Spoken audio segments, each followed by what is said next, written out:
Bismillahirrahmanirrahim. Assalamualaikum warahmatullahi wabarakatuh. Ini adalah pertemuan pertama. Pertemuan kedua untuk materi hadis. Untuk hari ini materi kita adalah mudharabah. Mudharabah ya, mudharabah. Bisa dilihat.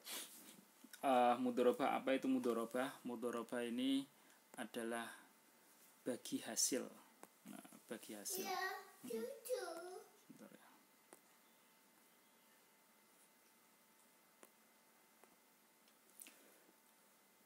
Ya, jadi mudharabah itu secara bahasa berasal dari kata dorbun ya, berasal dari kata dorbun yang artinya bisa melakukan perjalanan.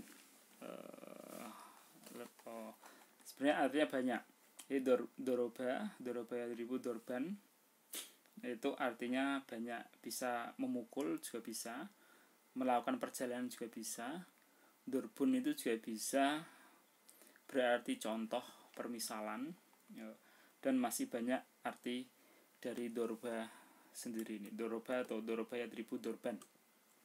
Nah, tapi kata dorbun ini atau doroba yadribu dorban ini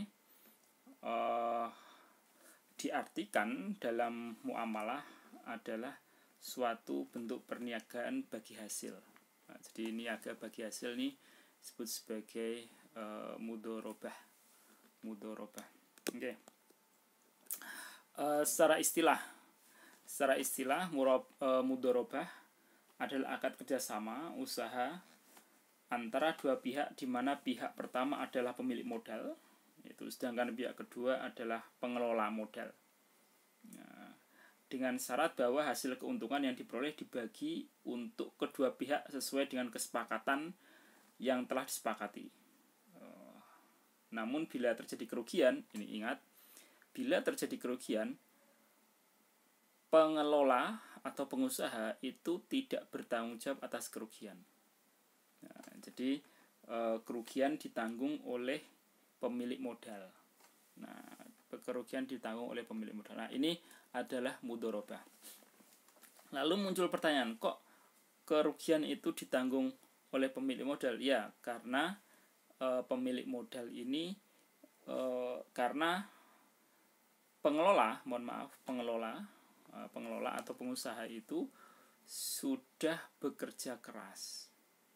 Nah, sudah bekerja keras untuk memutar uang. Kalau terjadi kerugian, nah, kerugian tidak ditimpakan kepada pengelola, tetapi ditimpakan kepada pemilik modal. Kecuali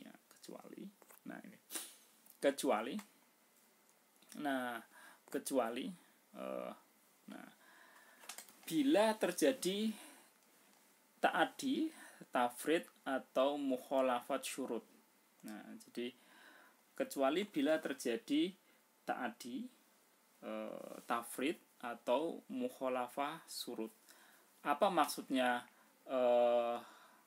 ta'adi? Nah, ini sesuai dengan fatwa DSN MUI nomor 105 DSN MUI /10 2016. Nah, apabila mengalami kerugian, nah, pihak pengelola juga tidak wajib mengembalikan modal usaha secara penuh saat kerugian, kecuali kerugian itu diakibatkan karena yang pertama ta'adi.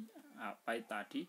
Ta'adi itu pengelola melakukan sesuatu yang tidak boleh dilakukan. Nah, pengelola melakukan sesuatu yang tidak boleh dilakukan. Contoh seperti ini. Nah, contoh mudharabah di bidang sop. Nah, di bidang sop ayam ya. Jadi kedua belah pihak sepakat untuk bekerja sama, yang satu pemilik modal, yang satu pengelola, untuk membuka warung makan sop ayam. Nah, pemilik modal mengatakan sop ayamnya jangan dikasih kecambah. Nah, sop ayamnya jangan dikasih kecambah. Nah, kemudian pengusaha atau pengelola itu melanggar atau melakukan sesuatu yang tidak boleh dilakukan oleh pengelola. Dia menambah kecambah di dalam sup ayam itu, di dalam sup ayam ditambah kecambah, padahal itu sudah diingatkan oleh pemilik modal jangan menambah kecambah atau jangan diberi kecambah. Akhirnya sop ayam itu tidak laku atau kurang laku.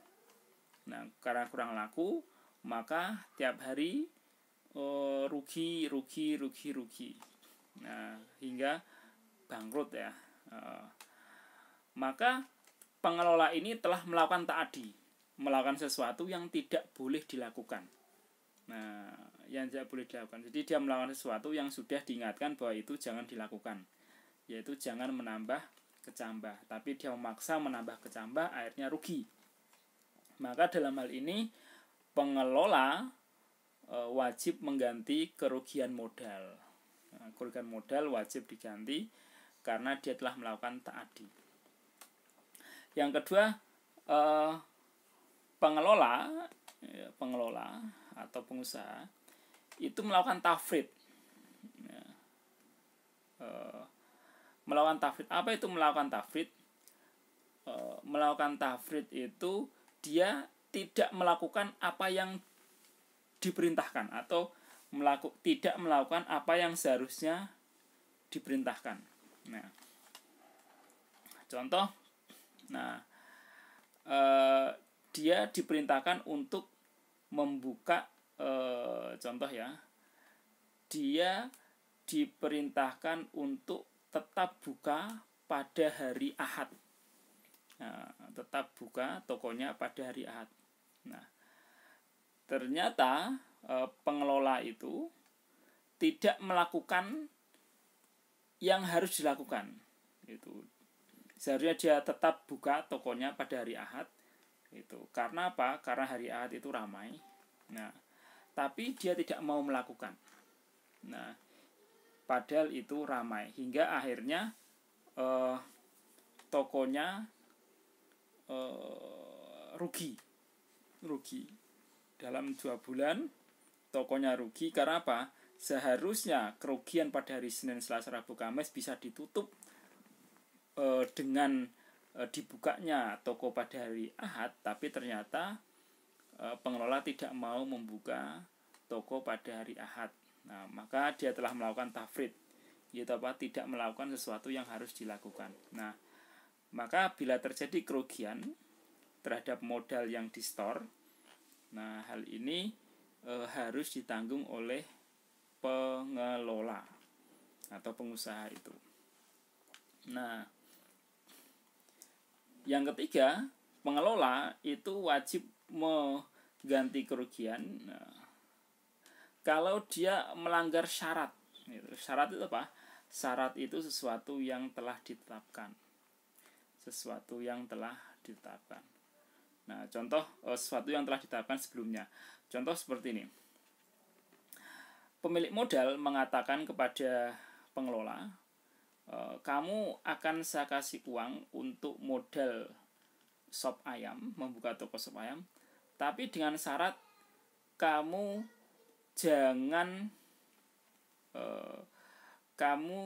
jangan sekali-kali menyeberangi lautan.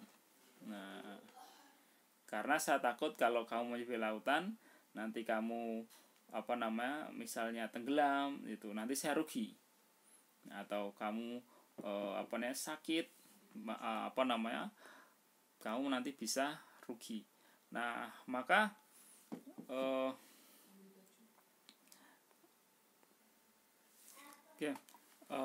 saya ulangi. Jadi mukhalafatus syurut itu adalah dia adalah pengelola melanggar ketentuan yang telah disepakati dengan pihak pemodal. Contoh tadi saya sampaikan bahwa pemilik modal mengatakan, kamu akan saya kasih modal untuk buka toko sop ayam, tapi dengan syarat kamu jangan menyeberangi lautan. Kalau kamu menyeberangi lautan, nanti kalau seandainya kamu tenggelam, nanti saya rugi. Atau ketika kamu terjadi kecelakaan di laut, nanti saya bisa merugi karena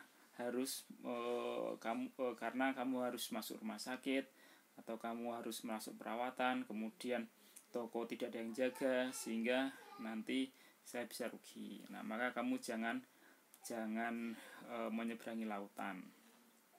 Nah, tapi ternyata si pengelola itu masih nekat melanggar kesepakatan ketentuan yang di awal, yaitu dia ternyata nyebrang laut. Nah, dan ternyata delalah itu terjadi hujan badai, kemudian dia nyemplung ke laut, untung masih selamat. Kemudian dia harus dirawat di rumah sakit hampir 1 bulan ya, karena kecelakaan itu. Nah, sehingga usahanya itu mengalami kerugian. Nah, dalam hal ini karena dia telah melakukan mukhalafatus syurut, maka pengelola itu harus mengganti kerugian. Nah, ini adalah jadi pengelola itu mengganti kerugian kalau dia telah melakukan ta'adi, tafrid, atau mukhalafatus syurut. Nah, tapi selain itu, bila terjadi kerugian, maka kerugian itu ditanggung pemilik modal. Semisal pasar sepi, semisal terjadi bencana, semisal tiba-tiba ada masalah di lapangan, yang mana itu bukan kelalaian oleh pengelola, maka pemilik modal lah yang harus bertanggung jawab atas kerugian itu. Nah, ini. Jadi semisal kalau semuanya kalian meminjam uang di bank syariah itu dengan akad mudharabah, maka semisal kalian rugi, kalian tidak perlu mengganti kerugian itu. Nah, selama kalian telah melakukan sesuai prosedur. Tapi kalau kalian telah melanggar syarat atau melakukan sesuatu yang tidak boleh dilakukan, atau tidak melakukan sesuatu yang mesti dilakukan, maka kalian harus mengganti kerugian itu. Nah, ini sesuai dengan fatwa DSN MUI ya. Itu intinya, semua kerugian itu harus ditanggung oleh pemilik modal.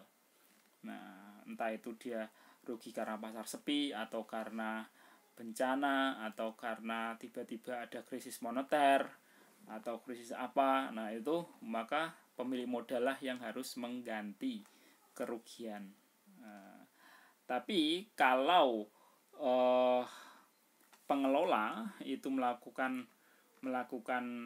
kesalahan seperti ta'adi, tafrid, dan mukhalafatus syurut, maka pengelola lah yang harus mengganti kerugian. Nah, ini fatwa DSN MUI dan ijma ulama seperti ini. Oke. Kita perlu ketahui bahwa mudharabah itu adalah perjanjian kerjasama ya. Lalu muncul pertanyaan, apakah pihak pertama atau sahibul mal atau pemilik modal dibolehkan untuk meminta jaminan kepada mudharib.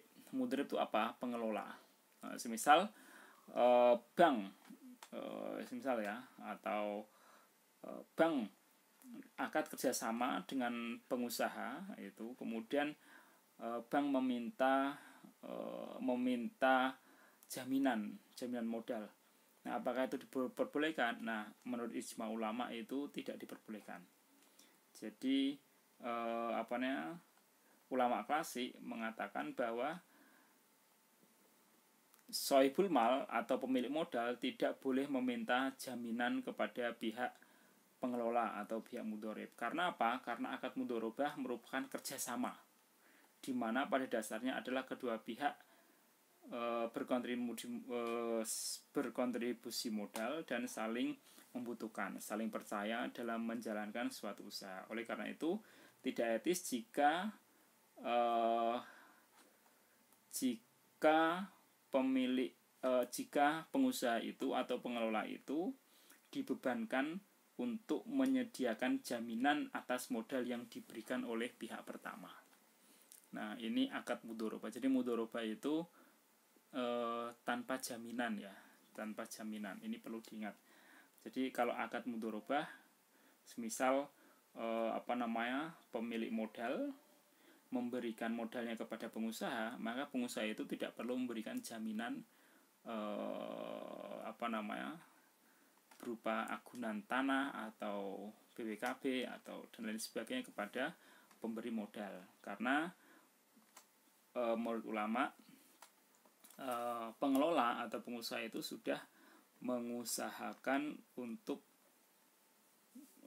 memutar uang, dan itulah jaminannya. Nah, itu ya. Jadi sehingga tidak perlu jaminan berupa sertifikat tanah atau BPKB atau emas dan lain sebagainya, itu tidak perlu. Nah, ini menurut ulama ya, ulama klasik mengatakan seperti itu. Nah, tapi kebanyakan kalau di zaman sekarang itu pemilik modal itu takut kalau tidak ada jaminan. Nah, ini kebanyakan sekarang. Tapi kalau dari fatwa ulama itu tidak perlu jaminan, Ini yang perlu di garis bawahi dari akad mudharabah. Selanjutnya dasar hukum. Nah, dasar hukum dari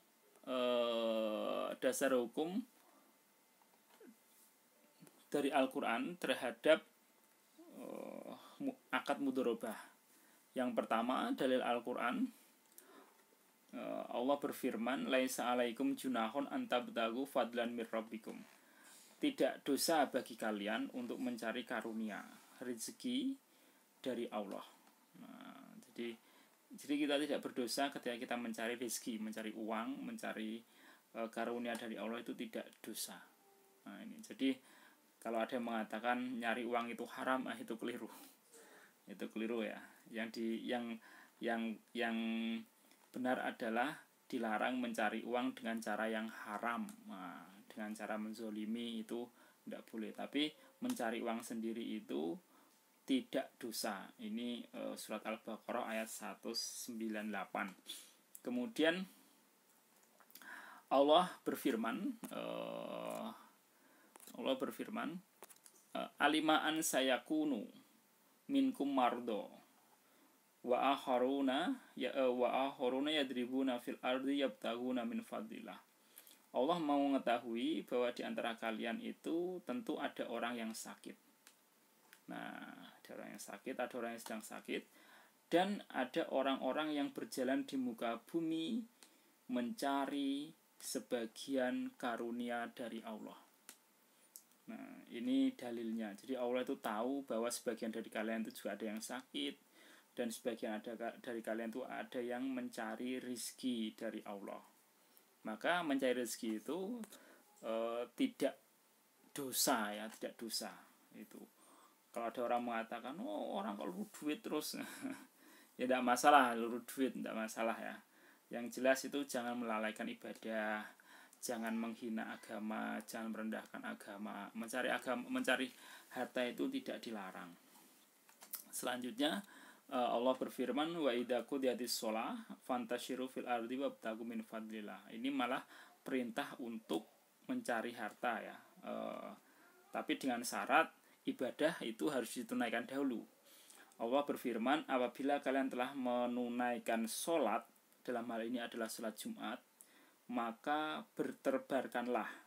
Nah, fantasiru, bertebarkanlah kalian dan carilah karunia Allah. Disuruh mencari, bukan dilarang mencari harta, tapi malah disuruh mencari karunia Allah. Karunia Allah di sini artinya adalah rizki. Rizki itu ya bisa harta, bisa kemanfaatan, dan lain sebagainya. Artinya karunia Allah itu ya rizki ya. Rizki itu banyak. Kesehatan itu rizki, uang itu juga rizki, teman yang baik itu juga rezeki, istri yang solehah itu juga rezeki, suami yang soleh itu juga rezeki, dan lain sebagainya. Ini tapi dalam ayat ini adalah maksud karunia itu adalah rezeki maksudnya harta ya. Oke, selanjutnya dari sunnah, dalil dari sunnah, an Suhaib, ini Suhaib, dalil dari sunnah, an Suhaib radhiyallahu anhu qala Rasulullah sallallahu alaihi wasallam salah satu fina barokah. Rasul bersabda bahwa ada 3 hal yang di dalamnya ada keberkahan. Yang pertama adalah bayu ila ajalin. Apa itu bayu ila ajalin? Yaitu jual beli dengan cara mengangsur. Nah, kemarin sudah saya jelaskan apa itu jual beli dengan cara mengangsur, yaitu semisal kalian pengen beli HP tapi uang kalian kurang. Nah, kemudian sang penjual HP mengatakan, ya boleh kamu nanti uangnya kurang tapi nanti diangsur ya. Itu semisal beli HP harganya 1 juta, kemudian karena kalian uangnya hanya sedikit, kalian bilang boleh nggak saya angsur? Boleh. Nah, ini namanya bayu itu ila ajalin. Nah, diangsur selama 4 bulan. Nah, itu boleh. Ini namanya ya kalau dalam zaman sekarang itu kredit ya, kredit, tapi bukan kredit riba loh ya, bukan kredit yang riba, tapi maksudnya ya kredit itu boleh, kredit menaik, maksudnya dia jual itu, kalau kamu angsur, saya jual dengan harga sekian, mau ndak? Nah, gitu. Oh mau. Nah, misal HP harganya 1 juta itu cash gitu kan, tapi dia bilang, wah saya nggak bisa cash, saya bisa kredit. Ya udah, kalau kamu bisa kredit, saya jual HP ini, saya jual dengan harga 1.100.000, nanti kamu angsur selama 4 bulan. Boleh enggak ya? Ya boleh ya, itu. Nah, ini bayu ila ajalin ini sangat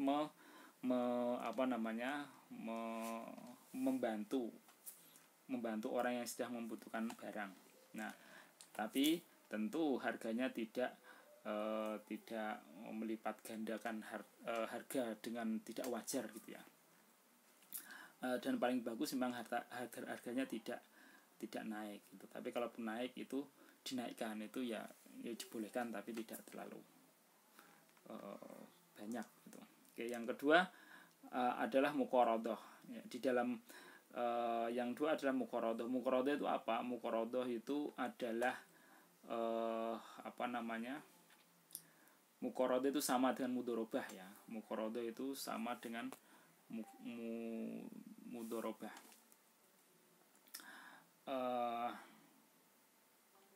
Muqaradhah itu sama dengan mudharabah. Oke.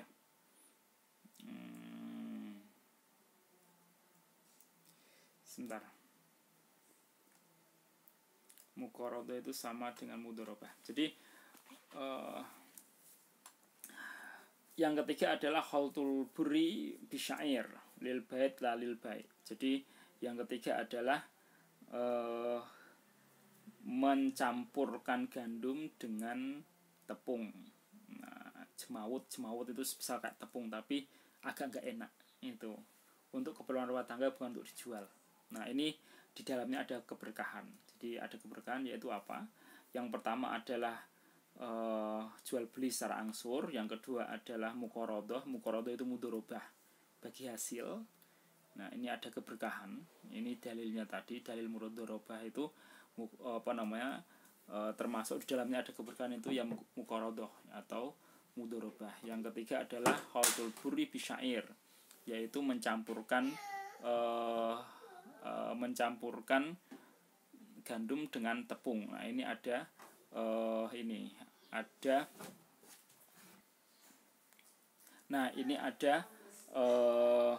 ada keberkahan. Jadi ada keberkahan, yaitu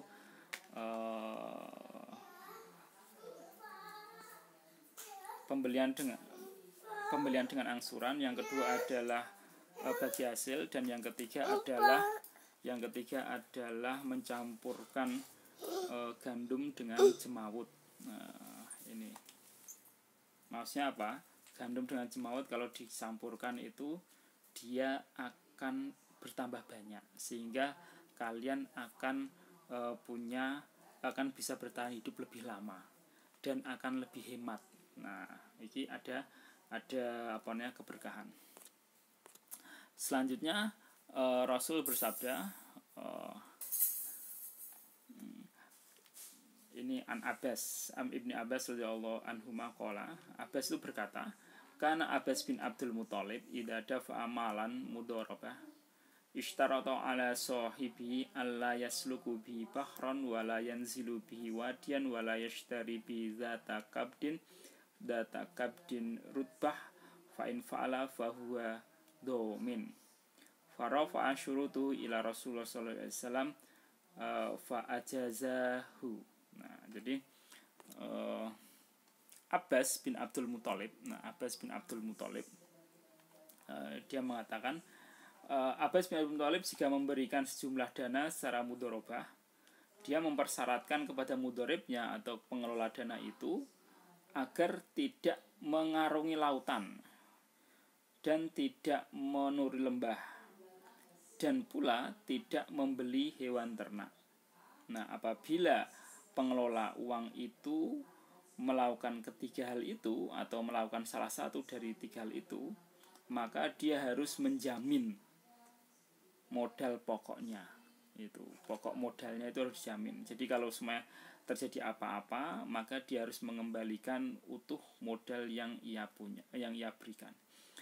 Nah, kemudian berita ini disampaikan kepada Rasulullah SAW dan Rasul membolehkan. Nah, ini adalah dalil mudharabah ya, mudharabah dengan syarat. Nanti kita akan membahas. Jadi mudharabah itu ada 3. Ada mudharabah mutlaqah, mudharabah tanpa syarat. Yang kedua mudharabah muqayyadah, mudharabah dengan syarat. Yang ketiga adalah mudharabah mushtarakah, yaitu mudharabah orang banyak. Jadi orang banyak mengumpulkan modal jadi satu. Nah, kemudian diserahkan kepada pengelola. Nah, ini mudharabah mushtarakah. Nanti akan saya jelaskan. Oke, dalil selanjutnya Rasul bersabda, qala Rasul sallallahu alaihi wasallam, salah satu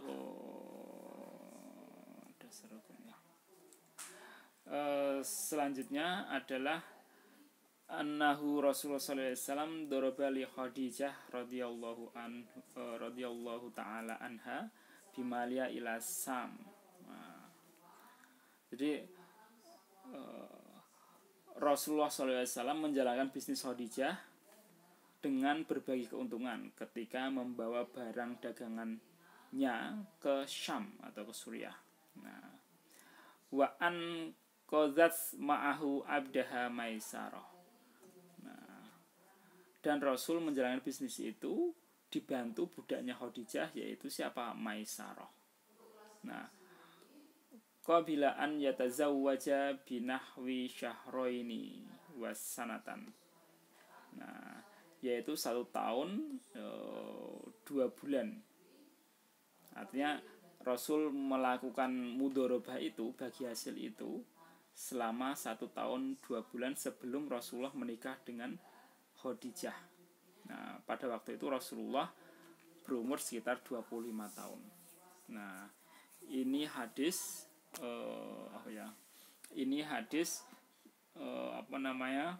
dijadikan dalil bahwa mudharabah itu boleh. Rasul pun telah melakukan akad mudharabah dengan Khadijah sebelum Rasul menikahi Khadijah. Dan itu terjadi 1 tahun 2 bulan sebelum Rasulullah menikah dengan Khadijah. Nah, pada waktu Rasul berumur sekitar 25 tahun. Kemudian dalil lain dari mudharabah adalah waqada bu'isa Rasulullah sallallahu alaihi wasallam wan nasu yata'aqaduna mudharabah falam yunkir alaihim. Nah, demikian pula bahwa ketika Rasul sallallahu alaihi wasallam diutus sebagai rasul, pada waktu itu orang-orang itu sudah mengadakan akad mudharabah bagi hasil, dan Rasul tidak melarang. Nah, dan Rasul, jadi sebelum sebelum Rasul diutus itu orang-orang itu sudah melakukan akad mudharabah, dan ketika Rasul diutus itu pun orang-orang masih melakukan akad mudharabah dan itu tidak dilarang. Nah, ini merupakan bentuk ikrar atau ketetapan bahwa akad mudharabah itu boleh atau akad bagi hasil itu boleh. Oke. Selanjutnya dalil dari asar sahabah. Ini dalil dasar asar sahabah an Hakim bin Hizam annahu kana yadfa'u malan mudharabatan ila rajulin yashtaritu alaihi alla yamurra bihi batna wadin wala yabta'u bihi hayawan wala yahmilu fi bahrin fa in fa'ala syai'an min zalika faqad zamina zalikal mal qala fa idza ta'adda amruhu dammanahu man fa'ala zalika. Intinya begini, diriwayatkan dari Hakim bin Hizam, dahulu beliau menyerahkan harta untuk diusahakan sampai waktu tertentu. Ajal itu maksudnya waktu tertentu. Beliau memberi syarat pada pengusaha atau pada pengelola uang itu, pengelola uangnya, agar jangan melewati wadi itu sungai kering atau kalau di sini jurang lah ya. Nah, jangan membeli hewan. Nah, jangan digunakan untuk membeli hewan. Modalnya jangan digunakan untuk membeli hewan. Jangan dibawa di atas laut. Barang-barang kamu itu jangan dibawa di atas laut. Nah, apabila pengusaha itu melakukan satu dari ketiga hal tersebut, maka pengusaha itu wajib menjamin harta tersebut. Apabila pengusahanya menyerahkan kepada yang lain, maka dia menjamin orang yang mengerjakan. Ini Daruqutni, ini asar sahabah. Ini sama. Intinya mudharabah itu boleh dengan syarat. Gitu. Jadi kamu tak kasih modal, tapi kamu jangan nyebrang laut. Barangnya jangan diseberangkan ke laut. Nah, atau modalnya jangan dibelikan hewan ternak. Nah, itu boleh. Atau modalnya itu atau kamu jangan menyeberang wadi atau menyeberang lembah ya.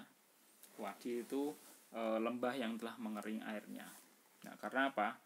Itu bisa berbahaya kalau terjadi longsor atau terjadi kecelakaan, nanti pemilik modal rugi. Nah, itu boleh. Itu disebut sebagai akad mudharabah mutlaqah. Nah, itu. Jadi bagi hasil dengan syarat. Nah, kemudian kalau kita kembali ke ketentuan perbankan, jadi perbankan itu ya, mohon maaf.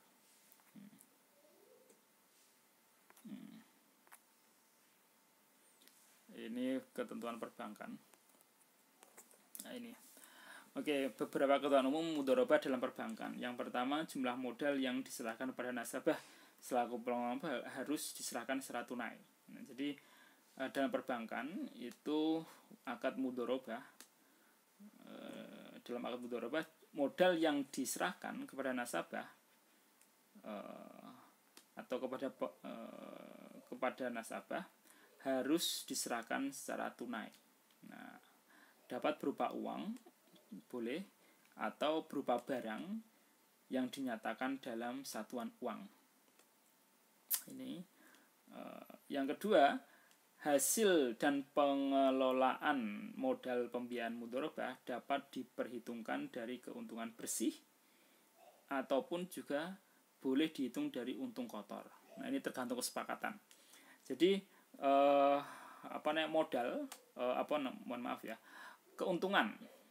keuntungan itu boleh dibagi berdasarkan profit sharing atau keuntungan bersih, juga boleh dibagi berdasarkan revenue sharing atau keuntungan kotor. Nah, jadi keuntungan bersih itu adalah semua dikurangi sementara untung dalam satu bulan untung 10 juta semisal ya, dikurangi biaya transportasi, dikurangi biaya makan, dikurangi biaya listrik, dikurangi biaya pulsa, dikurangi biaya membeli bahan. Nah, ternyata di akhir setelah dihitung, dihitung bersih, ternyata cuma tinggal 5 juta. Cuma tinggal 5 juta. Maka 5 juta ini dibagi 2. Satu untuk pemilik modal, satu untuk pengelola. Nah, ini profit sharing berdasarkan keuntungan bersih. Nah, juga bisa dihitung keuntungan itu berdasarkan keuntungan kotor. Jadi keuntungan kotornya berapa? Misal keuntungan kotornya keuntungan kotornya itu 10 juta kotor. Kotor ini uang perjalanan belum dihitung, uang uang membeli bahan baku belum dihitung, uang untuk pulsa, uang untuk listrik, uang untuk air ini belum dihitung. Nah, kemudian langsung dibagi. Contoh, pemilik modal 20%, itu kemudian pengelola 80%. Apa boleh? Ya boleh, itu tergantung. Intinya keuntungan ini bisa dari keuntungan bersih atau bisa dari keuntungan kotor. Yang ketiga adalah hasil usaha dibagi sesuai dengan persetujuan dalam akad.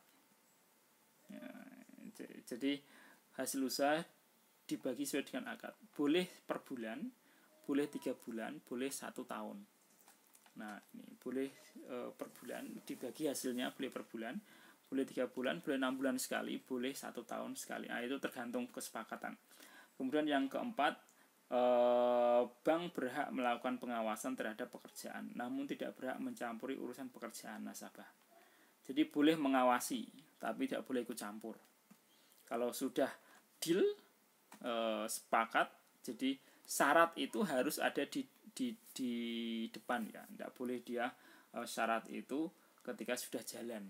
Nah, jadi syarat itu ya harus di depan. Diusahakan memang tidak ikut campur, karena kalau ikut campur nanti akan tambah ribet, tambah runyam. Nah, ini yang disyaratkan oleh para ulama, artinya tidak berhak untuk ikut campur dalam pengelolaan pekerjaan. Itu intinya. Yang penting dia tidak rugi, tidak apa-apa lah, itu ya. Itu bisa menghasilkan. Nah, ini sudah cukup bagus. Artinya tidak terlalu mencampuri, bukan berarti nggak boleh campur tangan sama sekali, tidak, tapi tidak boleh terlalu banyak ikut campur dalam pengelolaan keuangan.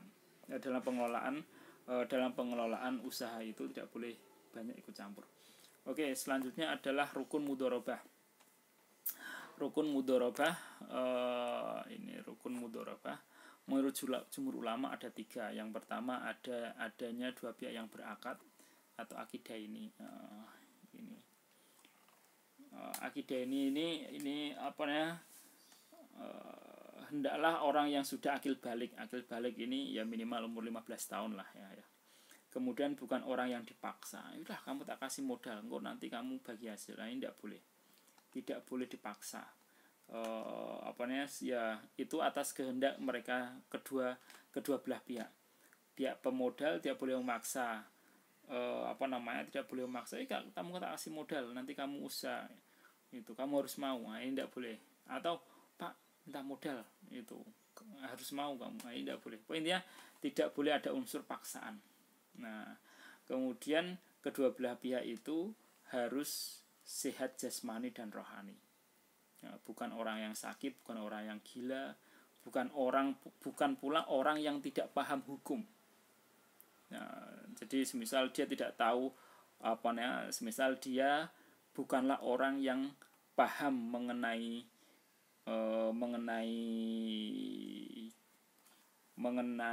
usaha, nah itu tidak boleh.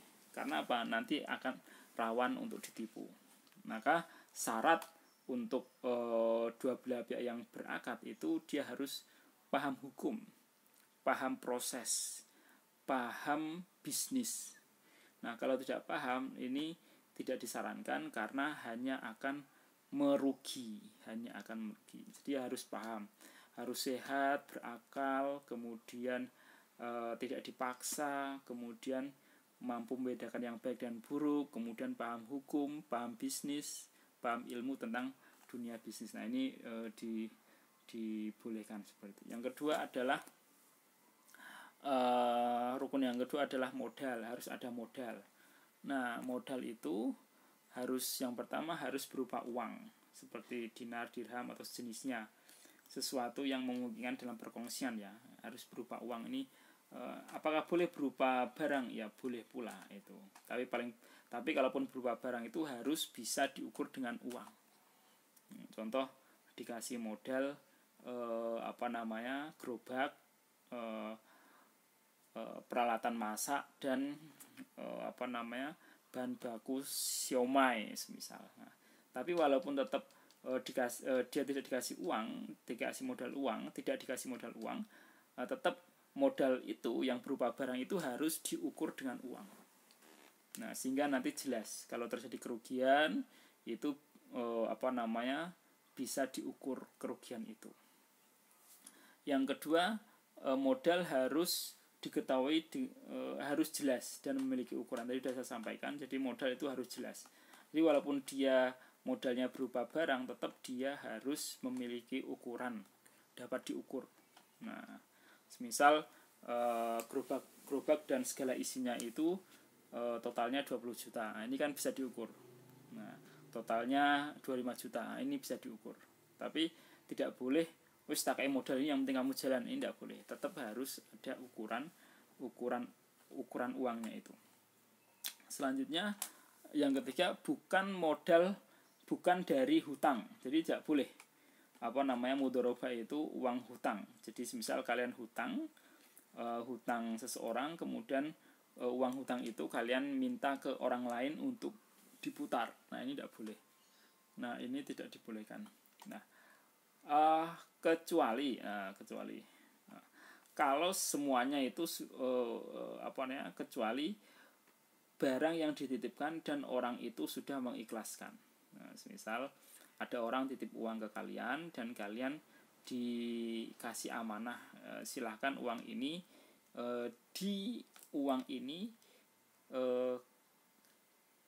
dikelola. Uang ini kamu berikan kepada siapa saja yang mampu memutar uang ini. Nah, ini boleh. Nah, jadi yang tidak boleh adalah modal berupa utang. Modalnya utang ini tidak boleh. Dan orang itu tidak mengetahui, orang yang beri hutang itu tidak mengetahui diapakan uang itu. Nah, yang dibolehkan adalah kalau orang yang pemilik modal atau orang yang punya uang itu mengetahui uang itu akan digunakan untuk apa. Nah, ini. Jadi modal itu tidak boleh utang, bukan berupa utang. Tapi kalau beda ya utang dengan mudharabah. Nah, utang itu harus dikembalikan. Nah, utang itu harus dikembalikan dalam jangka tertentu. Nah, kalau modal, nah ini adalah akad kerjasama. Ya, kalau mudharabah itu akad kerjasama. Mudharabah itu bukan hutang, tapi mudharabah itu kerjasama. Kerjasama itu dalam waktu tertentu. Nah, dalam waktu tertentu, kemudian nanti uang modalnya bisa dikembalikan sesuai dengan waktu yang ditentukan. Jadi pada prinsipnya mudharabah itu bukan hutang. Mudharabah itu adalah akad kerjasama yang perlu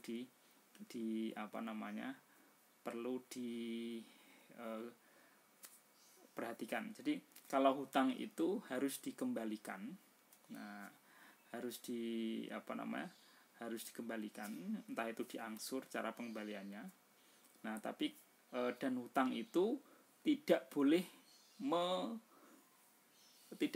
menghasilkan uang. Nah, jadi hutang itu tidak boleh menghasilkan uang. Jadi semisal kalian hutang ke orang 100 juta, maka mengembalikannya juga harus 100 juta, tidak boleh ditambahi. Nah, ini hutang.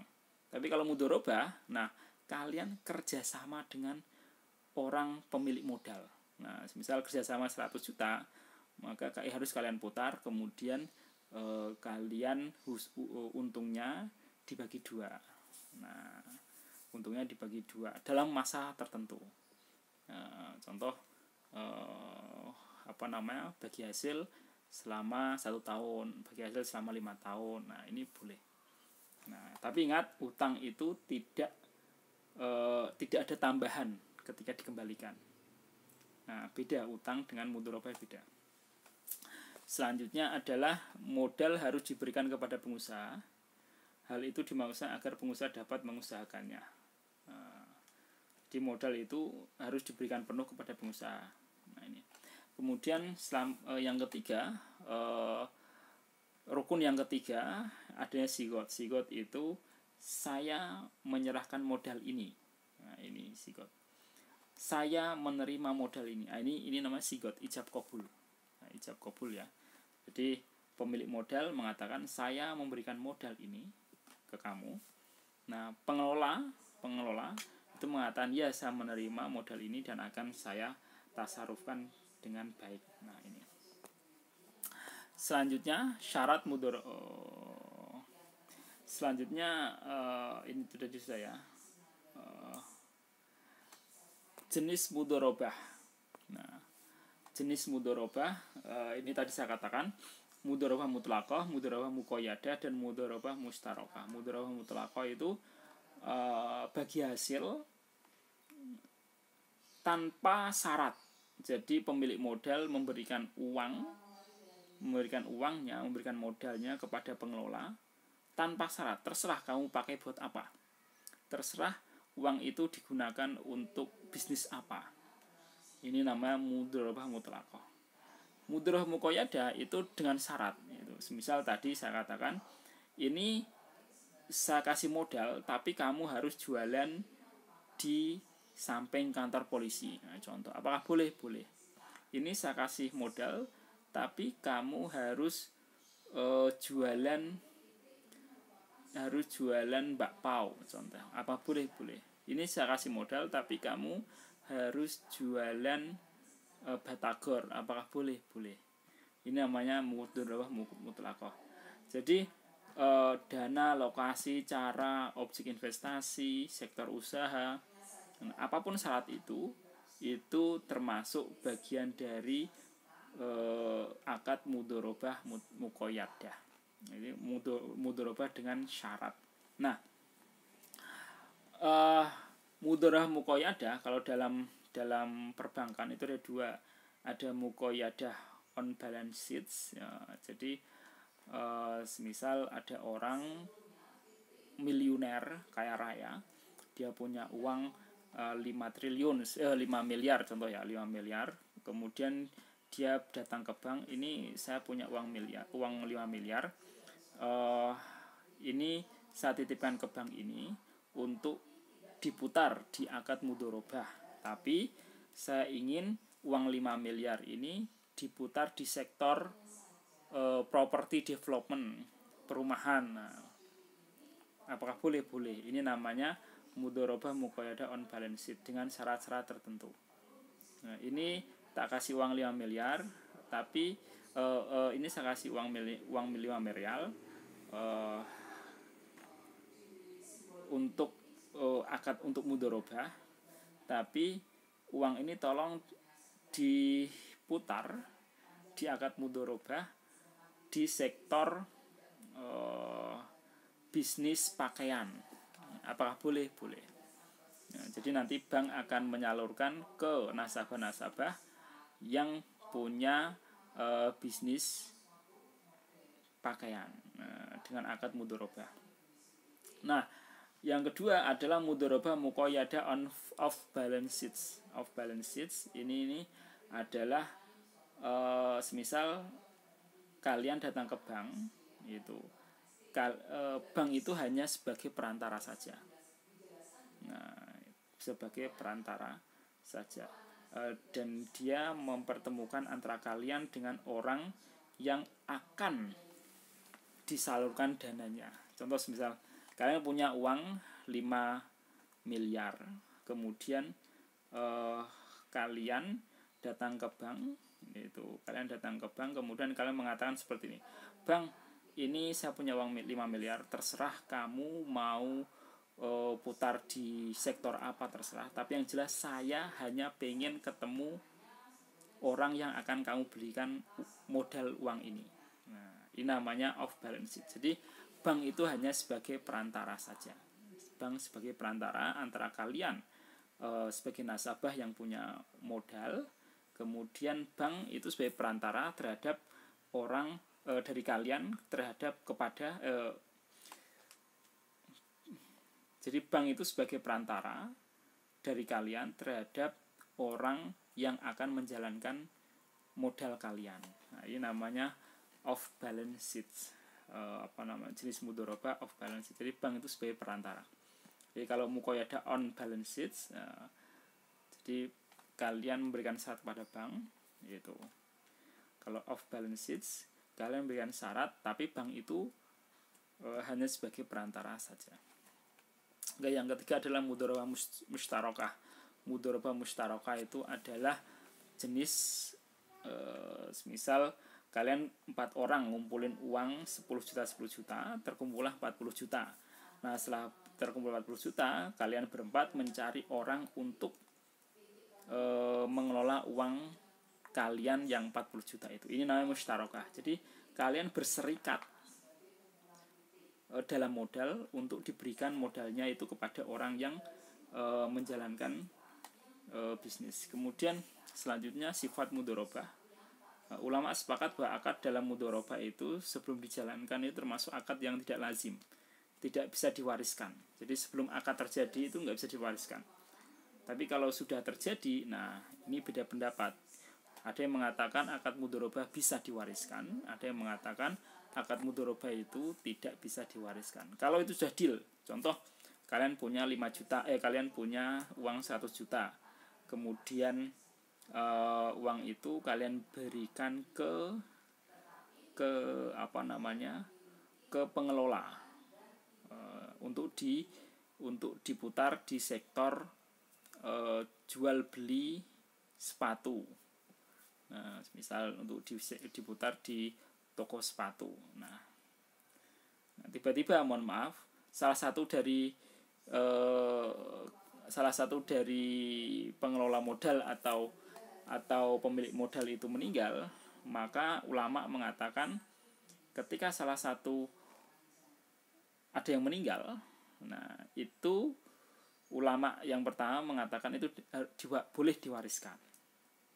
Nah, jadi tetap jalan, usahanya tetap jalan, tapi diwariskan ke anak-anaknya. Tapi ada ulama mengatakan itu nggak bisa diwariskan, langsung saat itu juga akad batal. Uang modal harus segera dikembalikan. Nah, ini jadi sifat mudharabah. Jadi ada ulama yang mengatakan kalau salah satu meninggal ya diwariskan, tapi ada ulama yang mengatakan kalau salah satu meninggal tidak diwariskan tapi akad itu langsung batal. Oke, produk mudharabah dalam perbankan syariah itu secara umum ada 2, ada produk tabungan mudharabah, yang kedua ada deposito mudharabah. Intinya keduanya ini adalah baik deposito atau tabungan, intinya itu adalah bagi hasil. Kalau tabungan itu bisa diambil sewaktu-waktu, kalau deposito itu ya tidak bisa diambil sewaktu-waktu, diambil di waktu tertentu, setelah 6 bulan, setelah 1 tahun, setelah 2 tahun. Nah, ini deposito. Nah, selanjutnya syarat pembagian keuntungan. Nah, harus diperuntukkan bagi kedua pihak. Nah, yang kedua, keuntungan harus diketahui masing-masing pihak dan bersifat proporsional. Artinya dihitung dalam persen. Nah, sesuai kesepakatan. Ya. Kemudian penyandang dana menanggung semua kerugian mudharabah. Nah, dan pengelola tidak boleh menanggung kerugian apapun kecuali diakibatkan karena sengaja, lalai, atau karena pelanggaran kesepakatan. Nah, ini. Jadi pengelola itu kalau rugi, pengelola tidak menanggung. Yang menanggung kerugian itu adalah pemilik modal. Kecuali kalau pengelola lalai, melanggar kesepakatan, atau sengaja melakukan kesalahan, maka pengelola harus mengganti kerugian. Yang keempat, sekiranya terjadi kerugian yang disebabkan oleh kelalaian mudharib, maka mudharib wajib menanggung kerugian tersebut. Ini syarat pembagian keuntungan. Kemudian selanjutnya pengawas syariah. Pengawas syariah dalam mudharabah. Jadi kalau dalam perbankan itu nanti ada dewan pengawas syariah yang meneliti setiap transaksi mudharabah dan yang meneliti apakah selama proses mudharabah itu terjadi pelanggaran atau tidak. Jadi harus, kalau dalam perbankan harus ada tim peneliti itu. Misal ada orang yang melakukan akad mudharabah dengan bank syariah, maka bank syariah itu dia punya tim untuk meneliti di awal itu maupun ketika dalam proses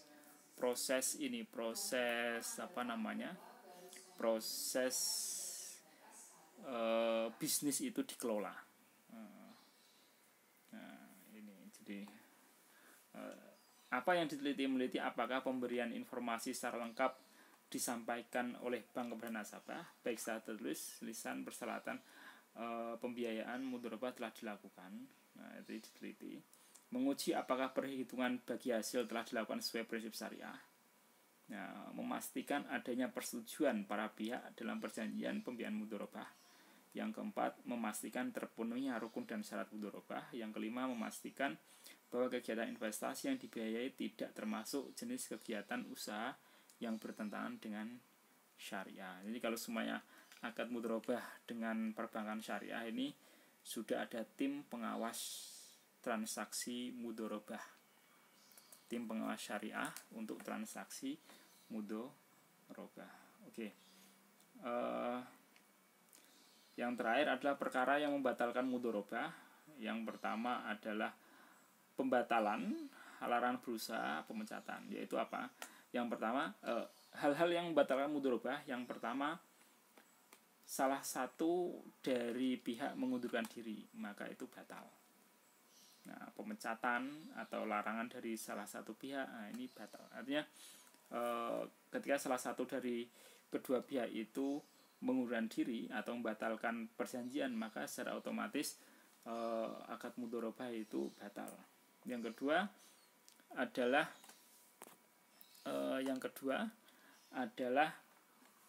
salah seorang akid meninggal. Nah, misal salah seorang akid meninggal, entah itu dari pihak pengelola atau entah itu dari pihak pemilik modal, itu meninggal, maka mudharabah akan otomatis batal. Tetapi tadi sudah saya sampaikan, ada ulama yang mengatakan itu batal, ada yang mengatakan itu bisa diwariskan. Nah, kemudian yang ketiga yang membatalkan akad mudharabah itu adalah salah seorang akid gila. Nah, entah itu pemilik modal atau entah itu pengelola, salah satunya itu ternyata gila, dia stres, tekanan batin karena merugi terus, contoh semisal ya, itu, atau karena terlalu banyak memikirkan bisnis sehingga dia menjadi stres dan gila, maka akad mudharabah bisa langsung batal, harus digugurkan. Nah, kemudian yang keempat, pemilik modal rusak. Semisal salah satu dari akid itu, baik pemilik modal ataupun pengelola, salah satunya itu murtad, maka akad mudharabah batal.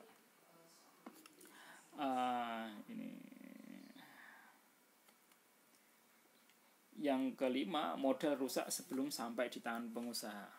Misal modalnya itu ternyata dicuri orang atau dibelanjakan untuk yang lain. Nah, ini sudah rusak duluan. Tidak sesuai dengan disepakati. Misal disepakati modalnya 100 juta, tiba-tiba uangnya digunakan untuk yang lain sehingga berkurang jadi 80 juta. Nah, ini kan sudah rusak duluan. Tidak sesuai dengan kesepakatan, maka ini juga akan merusak akad mudharabah. Oke, saya kira demikian. Ini perkara-perkara yang membatalkan mudharabah. Ini perkara yang membatalkan mudharabah. Saya kira demikian. Jazakumullah, nahtatim bil hamdalah. Syukran. Assalamualaikum warahmatullahi wabarakatuh.